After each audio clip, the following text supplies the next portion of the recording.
ও just amazing view.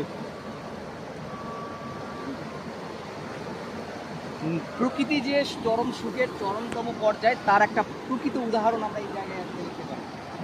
অসাধারণভাবে একটা সরু জায়গা দিয়ে জল বেরোচ্ছে, জলটা একটু দৌড়ে যাচ্ছে এবং একটা চারদিকে ঘূর্ণয়মান একটা বেগ কাজ করছে।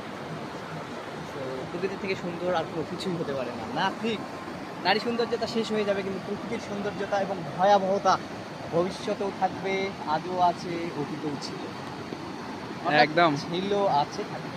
ইয়া সো মোশাররফ, চলো এই নেচার, এই ন্যাচারাল অ্যাটমসফিয়ার দেখে তোমার কি করার ইচ্ছা হয়?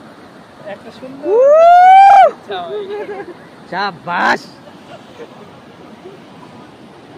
সো গাইস, আমরা বর্তমানে রয়েছি বালুরঘাট আত্রাই ড্যামে। তো ড্যামের ওই সাইডটা আপাতত ডেস্ট্রয়েড এবং সেটাকে নতুন করে মডিফাইড করা হচ্ছে। প্রাণ জুড়িয়ে গেল। এবার মোশাররফের প্রাণ এখানে জুড়িয়ে যাচ্ছে। তো আপনারাও যারা মোশাররফের সঙ্গে একমত যে এই সমস্ত জায়গায় এসে প্রাণ জুড়িয়ে যেতে পারে, তারা অবশ্যই কমেন্ট করবেন এবং মোশাররফকে জানাবেন যে এই জায়গাটা কে কে আসতে চায়। অবশ্যই মোশাররফের সাথে। মোশাররফ, এই জায়গায় তুমি কাকে নিয়ে আসতে চাও? আমার প্রিয়তমা। ওহো, তো মোশাররফের প্রিয়তমা হওয়ার জন্য এক্ষুনি এই ভিডিওতে কমেন্ট করুন এবং জানান কে মোশাররফের প্রিয়তমা হতে চায় এবং এই সুন্দর জায়গাটাতে আসার সুযোগ নিতে চায়। So all the best Mosharraf.